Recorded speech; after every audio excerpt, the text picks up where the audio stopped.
What's up everyone? In this video, I'll teach you how to find your perfect sensitivity in Bloodstrike Mobile. We'll go through everything you need to know: camera sensitivity, firing sensitivity, and gyro sensitivity. I'll also explain the 3 sensitivity response types: fixed speed, speed acceleration, and distance acceleration, and how to test each one. By the end, you'll know exactly how to tune your settings for smooth movement, perfect aim, and easy recoil. Let's talk about what sensitivity actually means. Your sensitivity controls how fast your screen moves when you swipe. In Bloodstrike, there are 2 main parts to it. Camera sensitivity controls how fast your view moves when you're not firing.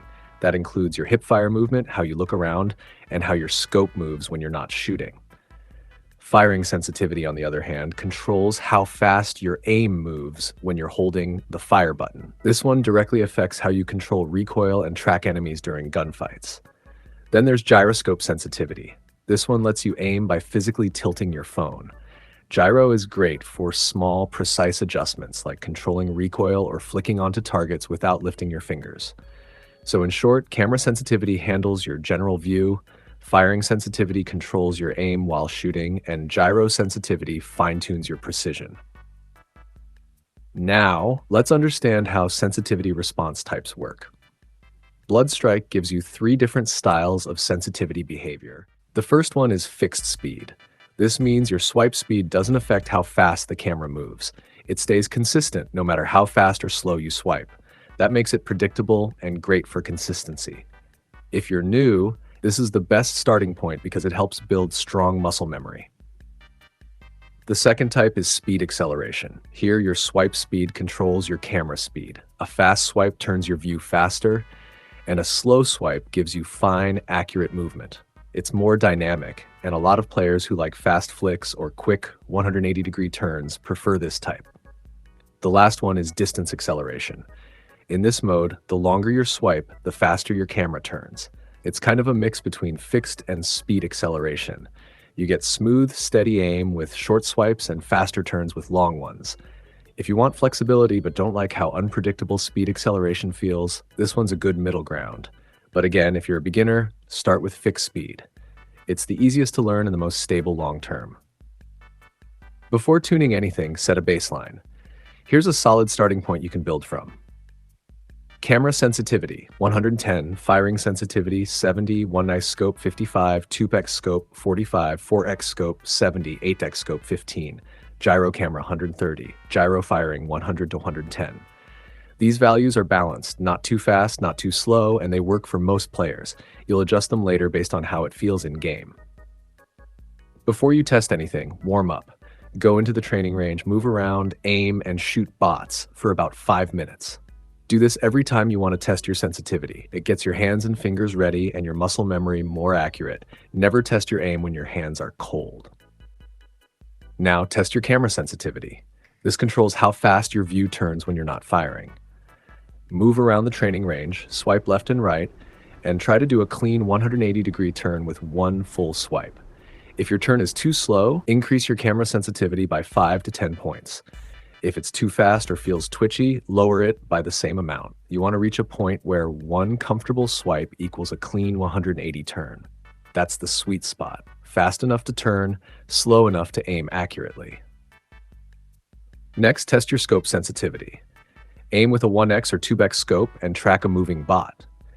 If your aim lags behind the target, increase your scope sensitivity slightly. If your scope shakes or overshoots, lower it. For higher zooms like 4x and 8x, always go lower. The higher the zoom, the lower your sensitivity should be. This helps you make small, steady movements instead of jerky aim. Now, test your firing sensitivity. Hold the fire button and shoot at a target. Watch how your crosshair behaves when the gun kicks. If your crosshair climbs too high, your firing sensitivity is too high. If it barely moves and feels stiff, it's too low. Adjust it in small steps, 3 to 5 points at a time until you can control recoil comfortably while tracking a moving target. This setting is where most players mess up, so take your time. Let's talk about the gyroscope. This one's optional, but if you master it, it can change your aim completely. Turn on gyro in your settings. You'll see 2 sliders, gyroscope camera and gyroscope firing.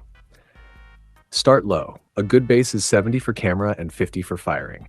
Hold your phone naturally and tilt slightly left, right, up, and down. Watch how much your aim moves. If the screen barely moves, raise both values by 5 points. If it shakes too much, lower them by 5. The goal isn't to use gyro for full turns, it's to make small, precise adjustments.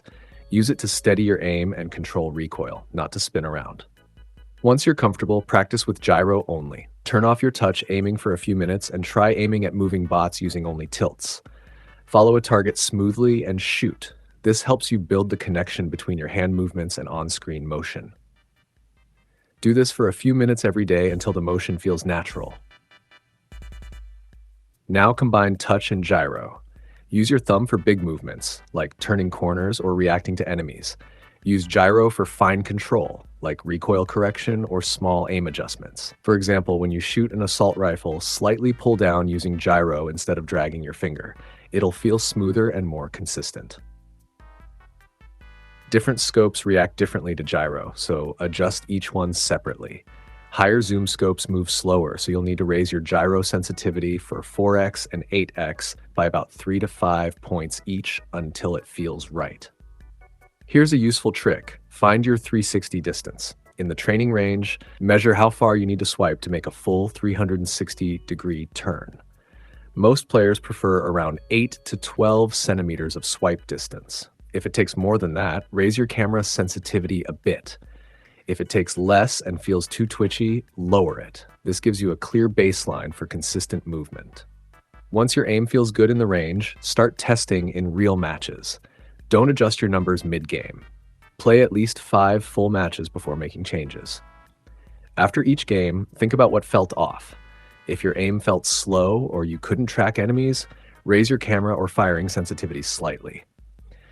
If you kept overshooting or missing fine shots, lower them. Keep notes after every game so you can see patterns and track improvements. Your camera sensitivity should always be higher than your firing sensitivity. That lets you turn fast while keeping your recoil under control when shooting. For example, if your camera is at 60, your firing should be around 40. If both are close together, your aim will feel unstable during fights. For scope balance, follow this simple ratio rule. Your 1x scope should be about 80 to 90% of your camera sensitivity. 2x should be around 70 to 75%. 4x should be 60%. 8x should be 40%. This scaling keeps your zoom levels consistent and natural. Here's a simple practice routine to build aim consistency. Do this daily after adjusting your settings. 2 minutes of tracking bots with camera only, 2 minutes of recoil control with burst fire, 2 minutes of gyro only aiming, 2 minutes combining both touch and gyro, 2 minutes of fast flicks between targets, 10 minutes total. That's all you need to build solid muscle memory. Don't change your sensitivity too often. Stick with one setup for at least 3 days before deciding if it's bad. Your aim will always feel weird at first. That's your hands adjusting. If you keep changing numbers every match, your muscle memory never develops. Here are some common mistakes players make. Changing too many settings at once, using sensitivity that's too high, ignoring firing sensitivity. Most recoil issues come from that, not camera sensitivity. Starting with high gyro values, always start low, and finally testing in real matches before warming up. Always warm up first. Your grip and posture also matter more than you think. Keep your thumbs light. Don't press too hard on the screen. Rest your palms comfortably and avoid straining your wrists. If you use gyro, keep your elbows steady and tilt with your wrists, not your arms. I personally switch between both depending on the situation, but mostly use my wrists. It's faster and less tiring. Device size matters too. If you play on a smaller phone, lower your sensitivity slightly. If you use a tablet, increase it. Bigger screens need higher values to move the same distance. Adjust by 5 to 10 points based on your device size. Once you find settings that feel right, save them. Write down or screenshot your sensitivity code so you don't lose it if you reset your game. You'll know you found your perfect sensitivity when you can turn quickly without losing control. Your recoil feels easy to manage. Your scope tracking is smooth and you stop thinking about your aim. It just feels natural.